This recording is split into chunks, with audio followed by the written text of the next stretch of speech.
So company analysis friends, fundamental analysis की हम बात कर रहे थे। सब्जेक्ट चल रहा था हमारा इन्वेस्टमेंट एनालिसिस। तो फंडामेंटल एनालिसिस के जो होते हैं 3 मेन पिलर्स होते हैं जिसके ऊपर काम किया जाता है। इकोनॉमी एनालिसिस सबसे पहले किया जाता है, देन आपका इंडस्ट्री एनालिसिस किया जाता है, एंड थर्ड नंबर पे आपका कंपनी एनालिसिस किया जाता है। सो फंडामेंटल एनालिसिस क्या होता है, इसके कितने पार्ट्स होते हैं, जो कंपोनेंट्स होते हैं। इकोनॉमी एंड इंडस्ट्री, इसका पार्ट 1 एंड पार्ट 2 मैं ऑलरेडी अपलोड कर चुकी हूँ। The link will be updating in the description box. Alright, so आज हम पढ़ेंगे इसके थर्ड पार्ट कंपनी एनालिसिस के बाद में। इसके साथ ही हमारा जो फंडामेंटल एनालिसिस है ये जो सीरीज है ये आपकी फिनिश हो जाएगी। ठीक है, सो चलिए स्टार्ट करते हैं। कंपनी एनालिसिस में क्या होता है, देखिए, company analysis is a process to carry out by investor to evaluate securities. Simple सी बात है। अब आपने देख लिया कि आपको कौन सी इकोनॉमी में पैसा लगाना है, किस कंट्री में लगाना है। फिर उसके बाद आप इंडस्ट्री पे आ गए। ठीक है, इकोनॉमी से कहाँ गए आप, इंडस्ट्री पे, कि आपको हम क्या कर रहे थे, कार परचेज़ कर रहे थे। सो आपने देख लिया कि मुझे ऑटोमोबाइल इंडस्ट्री में लगाना है। अब कार अगर आप परचेज़ करना चाहते हो, मतलब ऑटोमोबाइल इंडस्ट्री में आप इन्वेस्ट करना चाहते हैं, तो आप आगे फर्दर उसका क्लासिफिकेशन देखेंगे, क्योंकि एक इंडस्ट्री में जो होती है डिफरेंट नंबर ऑफ़ कंपनीज वहाँ पे काम कर रही होती हैं। सो अब आप कौन सी कंपनी में पैसे इन्वेस्ट करना चाहते हैं, उसके लिए आप कंपनीज़ का एनालिसिस करेंगे। आप किस तरीके से कंपनीज़ को आप एनालिसिस करेंगे और कैसे उन्हें देखेंगे, कैसे आप उन्हें एसेस करेंगे कि आपको किस कंपनी में जो पैसा है उसे इन्वेस्ट करना है। राइट, सो कंपनी एनालिसिस एक प्रोसेस होती है जो कि इन्वेस्टर करता है सिक्योरिटीज़ को इवैल्यूएट करने के लिए। आगे देखिए, company analysis refer to the process of evaluating company की प्रॉफिटेबिलिटी को देखना। सिंपल सा मैं आपको मीनिंग बता रही हूँ। कंपनी के प्रोफाइल को देखना, कंपनी के प्रोडक्ट्स या फिर सर्विसेज को इवैल्यूएट करना, ये होता है कंपनी एनालिसिस। और इन्वेस्टर इसमें सिक्योरिटीज़ की इवैल्यूएट करता है, सिक्योरिटीज़ की वैल्यू को देखता है, यानी कि क्या वो अंडर एस्टिमेट है उसकी वैल्यू, क्या वो ओवर प्राइस्ड है या वो एफिशिएंट है। ठीक है, ये इसमें देखा जाता है। नेक्स्ट देखिए, फैक्टर्स अब जो देखे जाते हैं, हमने हर चीज़ में फैक्टर्स पढ़ते हैं। पहले इकोनॉमी के फैक्टर पढ़े, फिर इंडस्ट्री के पढ़े। तो अब कंपनी एनालिसिस जब आप पढ़ेंगे तो क्या क्या फैक्टर्स को आप देखेंगे।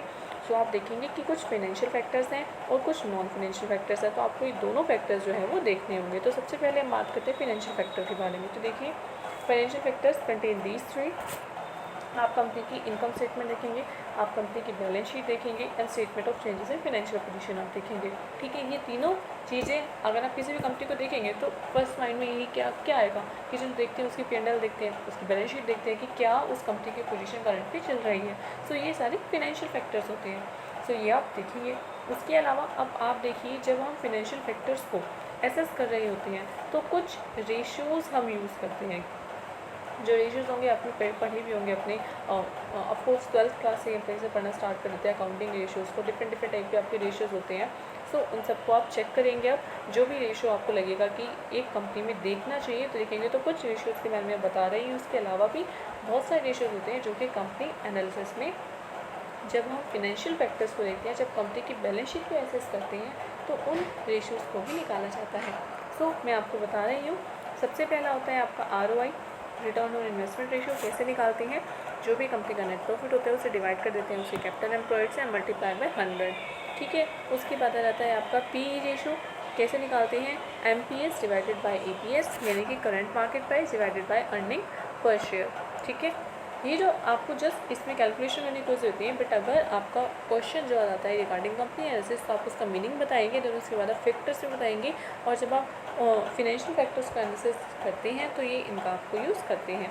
सो EPS का फॉर्मूला अर्निंग आफ्टर टैक्स और number of divided by outstanding shares. कुछ और रेशियो देख लीजिए।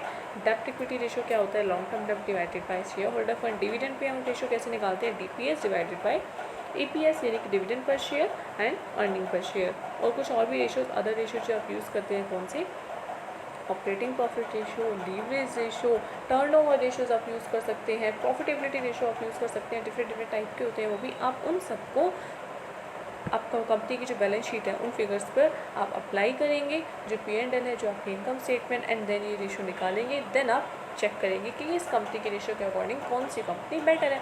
सो आपको अपने आप पता चल जाएगा कि कंपनी कौन सी अच्छी है इतनी सारी कंपनीज में से। ठीक है, सो ये सिर्फ फिनेंशियल हो गए।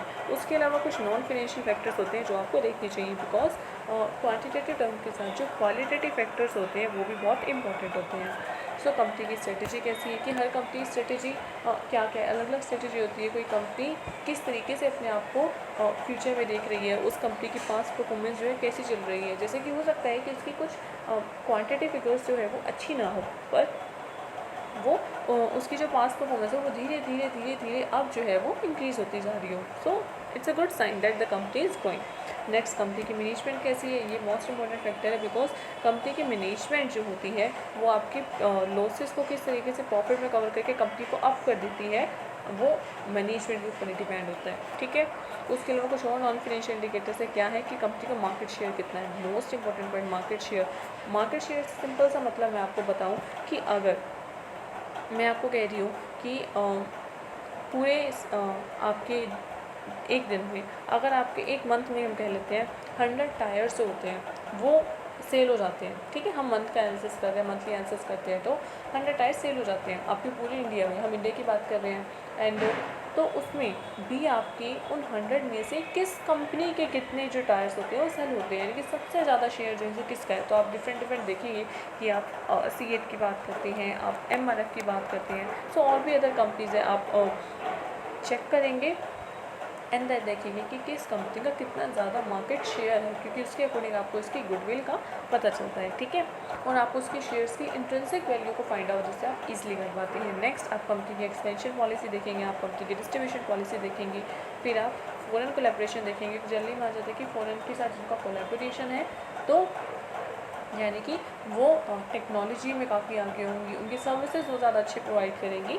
सो अगर डेवलप्ड कंट्रीज़ के साथ उनका फॉरेन कोलैबोरेशन है तो सो ये सारी चीज़ें जो है फैक्टर्स हैं आप एसेस करेंगे। जब आप कंपनी एसेस करते हैं, कंपनी का R&D टीम आप देखेंगे कि किस तरीके से वो काम कर रही है। इनपुट्स की अवेलेबिलिटी कंपनी को कैसी है, क्या वो ईजिली अवेलेबल है उस कंपनी को काम करने के लिए इनपुट्स, या वही उसे बात आ जाएगी कि उसे इम्पोर्ट करने पड़ते हैं। ठीक है, सो इसका जो इफ़ेक्ट होता है वो प्रोडक्ट या सर्विसेज की प्राइसिंग पर पड़ता है, इसलिए देखा जाता है। एंड स्पेशली उस कंपनी के रिगार्डिंग गवर्नमेंट की जो पॉलिसीज़ है वो कैसी है। सो ये सारे फैक्टर्स जो होते हैं वो एनालाइज किए जाते हैं जब आप कंपनी एनालिसिस कर रहे होते हैं तो। ठीक है, सो हमने जो 3 आपके एक फंडामेंटल एनालिसिस जो होता है उसके 3 जो पार्ट्स होते हैं जिस तरीके से किया जाता है वो हमने तीनों पढ़ लिए हैं। इकोनॉमी एनालिसिस के बारे में, इंडस्ट्री एनालिसिस के बारे में, कंपनी एनालिसिस के बारे में। पहले हमने क्या पढ़ा कि इन तीनों की मीनिंग क्या होती है, फिर इन तीनों में फैक्टर्स पढ़े कि अब ये तीनों एनालिसिस हम करेंगे कैसे। तो ये फैक्टर्स आप उसमें ये फैक्टर चेक कीजिए, इसमें ये फैक्टर चेक कीजिए, और इसमें ये फैक्टर चेक कीजिए आप कंपनी के।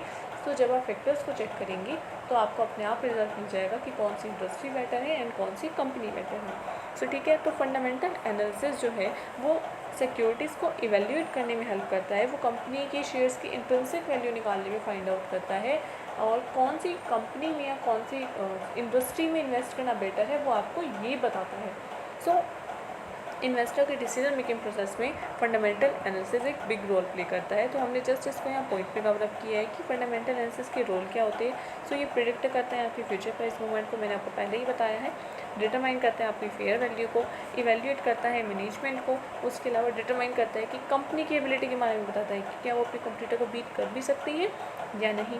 कंपनी की फाइनेंशियल स्ट्रेंथ का एनालिसिस करता है। इसके साथ आप कह सकते हैं कि it's helpful for investor in decision making, कि ये कंपनी के डिसीजन मेकिंग में इन्वेस्टर के लिए डिसीजन मेकिंग में हेल्प करता है। ये उसकी इन्वेस्टमेंट कि वो किस दिशा में अपनी इन्वेस्टमेंट करें, राइट, वो भी एक तरीके से उसके लिए बताता है। उसके लिए एरियाज उसे बताता है, किस तरीके से एनालिसिस किया जाता है ये वो भी इन्वेस्टर को बताता है। So different benefits of fundamental analysis are there, not only one, right.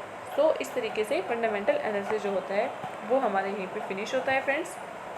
उसके बाद फ्रेंड्स फंडामेंटल एनालिसिस यहीं फिनिश होता है। उसके बाद हम नेक्स्ट आप इन्वेस्टमेंट की अगर आपको कोई भी वीडियो देखनी है इन्वेस्टर प्लेलिस्ट में, तो मैं आपको लिंक डिस्क्रिप्शन बॉक्स में दे दूँगी, आप वहाँ जाकर चेक कर सकते हैं इन्वेस्टमेंट एवेन्यूज़ के बारे में, ऑब्जेक्टिव विनिंग और इन्वेस्टमेंट के बारे में।